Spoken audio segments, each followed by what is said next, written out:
Hey everybody, just want to show you these 1941 original Jeep seats. I just put the cushions on them, and my cat Smokey's hanging out there in the background. Say hi to Smokey. So I'm in the way of his cat Tank, so he might be a little concerned about it. So these are the original seats out of my 27 November Willys Slat grill, number 101. 109, so the 1108th Jeep ever built. I feel pretty sure that these seats are the original factory seats that were in the Jeep. Of course, they didn't have any canvas on them, so that was my job, is to put them on over this weekend. And this project took me about probably 5 to 6 hours. If I were to do this again, I could probably get it done in 3.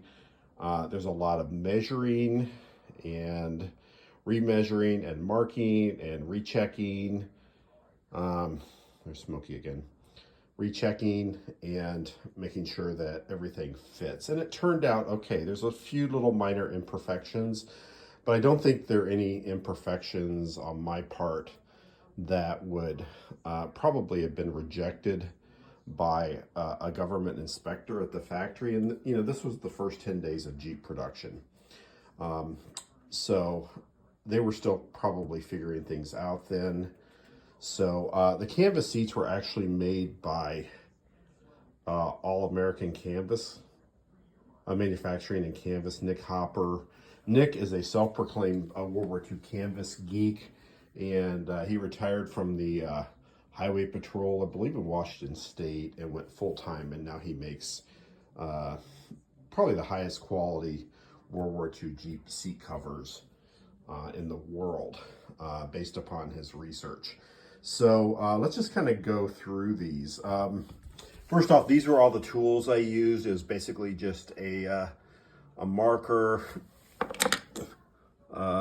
something to poke holes with, a screwdriver, and a tape measure. I would recommend actually using a more of like a seamstress tape measure than this kind of a tape measure. Be a little bit easier, but I couldn't find mine, so I had to use that.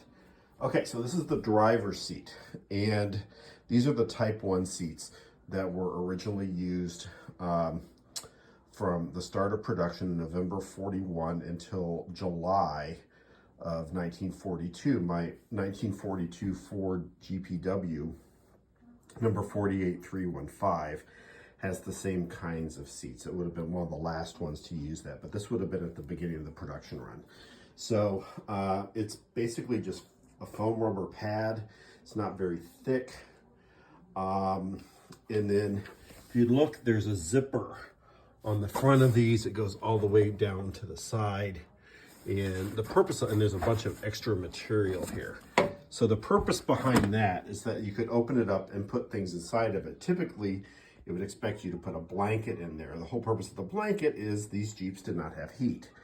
So you could stick your blanket in there. When it got cold, you could pull out and throw that on your lap, and that would be your heater of sorts. And also you can put manuals, things like that in there. But, so the driver's seat actually sits on top of the gas tank. And this side's a little bit higher because it sits on the hump, the transmission hump. This one would be over near the driver's side wall. Well, hi, Smokey. So there's 2 holes in this. Again, this is sitting on top of the gas tank. The large one is for the fuel filler, and the smaller hole would be for the fuel level sending unit. So in other words, what operates your gas gauge.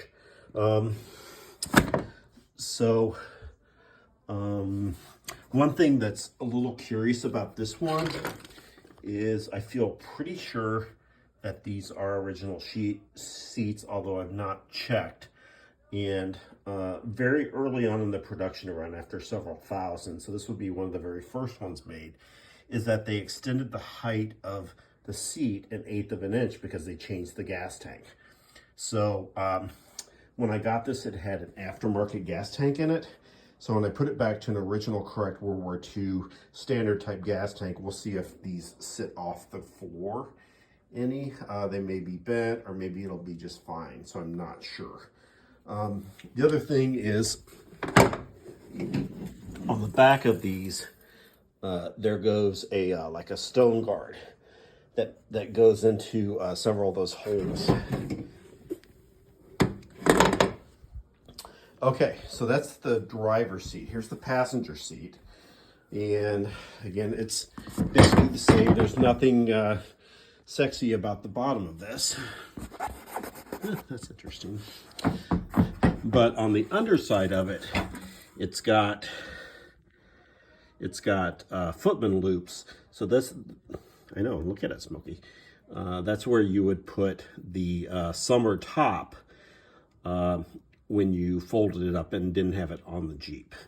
So these Jeeps had no heater in them, so if you wanted to stay warm, that's pretty much how you do it. A lot of times you see guys during the Battle of the Bulge, things like that, driving with the top off of it. Originally there wasn't an enclosure for the Jeep, so you had, you know, a top and a rear, but nothing else. So, and like you see guys during the Bulge driving around without even the summer top on, or even the windshield down too, which is pretty crazy. Okay, so here's the seat back itself, and it just mounts across the top. There's two tabs on the bottom where that goes. And then what's a little unusual about this, remember, it's also a zippered pocket, and it's on the back side. And these are the most expensive seats that Nick makes for a World War II Jeep. I believe he's selling them now for $700. I've had them a couple of years before I installed them, but I probably got them for less than that. And here's the seat pan for the Jeep. Now, one thing that would mount right here on the back panel would be the engine crank. So the engine crank is just what it says. There's a hole in the front bumper, and when your battery's dead, you stick it in there and you crank the engine and it'll start. Now, another thing, and this is not a feature of the very early Slat Girl Jeeps, but on the bottom of this is where you would mount a bicycle, what you call today a bicycle type pump, which would be your inflator in case you had a flat tire. This Jeep does not have that. It wasn't mounted on that. It has several of the later modifications that came out as work orders, but for the most part, it was fairly unmolested. So anyway, those are the seats of a 1941 Willys Jeep. Enjoy your cushy, form-fitting seats. This is all you got. The next model had foam and springs in it, and the last one had plywood and springs in it. But this was the early one, the early model. They did get rid of the foam because, again, that would have been made out of petroleum products, and those were being rationed. So anyway, they could go to steel or wood, they would do it. But so anyway, this is a nice little project for a super cold day, and I thought you guys would appreciate learning about it. Have a good one.